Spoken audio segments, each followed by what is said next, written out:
Halo, apa kabar kalian semuanya? Ilmuwan-ilmuwan sosiologi Indonesia ya. Baik bukan? Ya kita berharap kita dalam kondisi yang terbaik ya. Nah, kali ini kita akan membahas materi social structure atau struktur sosial. Apa sih yang kalian tahu tentang struktur sosial? Nah, ada yang menganggap struktur sosial itu seperti contohnya bagian-bagian yang sering kita tampilkan di kelas, ya seperti bagiannya OSIS atau bagiannya organisasi. Nah, itu tidak keliru, tapi itu juga kurang tepat. Ya, nah, kali ini kalian harus benar-benar memperhatikan agar tidak keliru lagi, ya. Memberikan pemahaman tentang konsep struktur sosial. Nah, sebelum kita lebih jauh membahas tentang struktur sosial, ada baiknya kita menengok pendapat beberapa ahli ya. Nah, kalian bisa lihat di buku kalian, ya ada banyak sekali ahli yang menyampaikan pendapatnya mengenai struktur sosial. Ya, kita sitir beberapa saja, tidak usah banyak-banyak. Nanti kita bosan ya. Karena teori, sekali lagi, itu bukan kitab suci yang harus benar-benar sama ya, kecuali kita menyitirnya dalam sebuah kerangka penelitian ya. Kalau penelitian harus sama persis ya, kita mengutipnya harus sama, diketik persis, tidak boleh kurang, tidak boleh lebih, titik dan komanya harus ada. Nah, karena ini kita belajar secara lisan ya, itu tidak harus titik komanya kita sebutkan, enggak gitu ya. Nah, tokoh pertama adalah Talcott Person ya. Talcott Person Stage ya berpendapat bahwa struktur sosial itu adalah keterkaitan antara individu. Itu ya, keterkaitan antara individu itu menurut Talcott Person. Kemudian teori berikutnya yang disampaikan oleh James Samuel Coleman yang menyatakan struktur sosial adalah keterkaitan antara individu dan antara kelompok sosial di masyarakat. Nah, begitu. Itu teorinya James Samuel Coleman ya.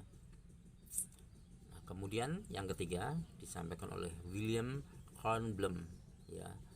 Kornblum menyatakan ya, bahwa struktur sosial itu adalah pola perilaku individu dan kelompok yang dilakukan secara berulang-ulang sehingga menciptakan hubungan antara individu dan antar kelompok di dalam masyarakat.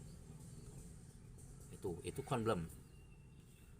Oke, tokoh yang kita ambil dari Indonesia ya, tokoh yang populer di Indonesia yaitu Suryono Sukanto yang menyatakan bahwa struktur sosial itu adalah hubungan timbal balik antara posisi-posisi sosial dan peranan-peranan sosial ya, atau antara status sosial dan peran-peran sosial yang ada di masyarakat gitu. Kira-kira kalian paham nggak sampai sini? Dari keempat tokoh itu tadi, kira-kira kalian paham nggak? Mungkin kalau sekilas ya kita ngapalin begitu, ngapalin teorinya saja, teori-teori yang disampaikan para ahli itu, keempat ahli itu, mungkin kita bisa. Tapi memahami ya teori itu ke dalam konteks ya, contoh-contoh di masyarakat, mungkin kita akan kebingungan. Nah, dari itu kita bahas di sini ya. Ya. Oke. Di situ tadi disebutkan ada hubungan, ada keterkaitan antara individu dan kelompok ya, dan lain sebagainya. Saya sendiri mungkin bingung kalau kita cuma menghafalkan teori-teori buta begitu ya, tanpa memberikan analis ya, atau penjabaran yang lebih detail lagi gitu. Yang perlu kalian tahu bahwa struktur sosial itu intinya adalah suatu pembahasan mengenai status sosial di masyarakat sebenarnya. Nah, status sosial kan tentu tahu dong, status sosial itu apa? Status sosial itu adalah posisi atau kedudukan di dalam masyarakat. Itu.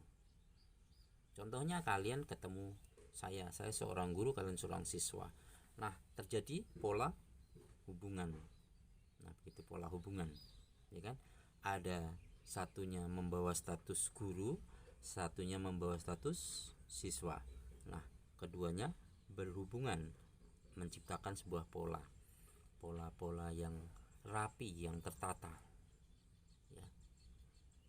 Whenever, ya, dimanapun, kapanpun, saya akan berstatus sebagai guru dan kalian siswa berstatus sebagai pelajar atau siswa itu sendiri. Nah, gitu. Jadi ada pola yang sama, mau kapanpun, mau dimanapun, ketemu di kelas, mau ketemu di luar, kalian akan memanggil saya Pak Guru, saya akan memanggil kalian siswa atau nama kalian secara langsung, tapi statusnya kan sama, siswa. Nah, begitu. Ada ayah, ada ibu, ada anak, itu contohnya ya. Jadi, status seorang ayah nggak akan berubah-berubah lah. Ya, dia mau pagi, mau siang, mau malam, mau 2 tahun lagi, mau 3 tahun lagi, terhadap anak dia akan tetap jadi seorang ayah. Nah, begitu. Dan anak akan sama, meskipun maaf ya, keluarganya bercerai, dia akan tetap ya memanggil sosok ayah ini dengan sebutan ayah.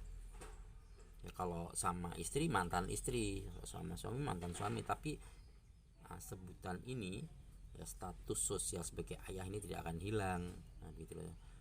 Sama, mau pagi, mau siang, mau malam, panggilannya ayah. Anak juga gitu. Seorang ayah memanggil anaknya tetap dengan anak, status anak gitu loh. Makanya ada terus kemudian lahir identitas baru di masyarakat. Contohnya KK, ada KTP. Nah, begitu, kartu keluarga, KTP, kartu tanda penduduk, ya, dan lain-lain. Nah, begitu. Ya, mulai paham kan? Nah, gitu. Jadi nggak ada pagi ayah, sore kakek, nggak ada. Satu orang statusnya sama terhadap seorang yang lainnya. Ya, panggilannya berbeda-beda. Hanya bahasa saja yang bedakannya. Kalau di Indonesia kan rata-rata bapak atau ayah. Kalau di luar negeri daddy. Nah, begitu. Kalau di Bali ada tingkatan-tingkatan sosial ya, ada kasta-kasta. Kasta tinggi aji, ya, kasta di bawahnya bapak, dan seterusnya seperti itu. Kan sama ini ya, hubungannya sama ayah dan anak gitu ya. Ibu dan anak nggak ada, paginya dipanggil ibu, siang dikit dipanggil nenek, malam tante, nggak ada, tetap. Nah, begitu. Itulah struktur sosial ya. Jadi kira-kira apaan sih ya struktur sosial ya? Kalau dari penjelasan Pak Titis tadi gampang ya, struktur sosial ya. Struktur sosial itu sebuah hubungan yang atau pola hubungan yang tetap gitu ya. Dia sebenarnya mengaitkan antara status-status sosial di masyarakat ya, dan peran-peran sosial di masyarakat. Nah, itu sebenarnya kita membahas status sosial yang status sosial yang dikait-kaitkan satu sama yang lain. Nah, gitu. Kalau status sosial saja adalah kedudukan atau posisi sosial seseorang di dalam kehidupan masyarakat. Nah, kemudian posisi-posisi itu, status-status sosial itu dikaitkan satu sama yang lain gitu loh, sehingga berputar roda kehidupan gitu. Kalau nggak ada siswa, guru mau ngajar siapa? Kan nggak berputar hidup kalau nggak ada status pelajar atau siswa itu. Itulah ya indahnya kehidupan. Ya, makanya selamat belajar sosiologi ya, ilmu yang luar biasa, ilmu pengetahuan yang rumit banget ini ya. Cuman kalau kita mau belajar, suatu saat pasti kita bisa memahaminya, teori-teorinya. Oke, sekian, semoga bermanfaat.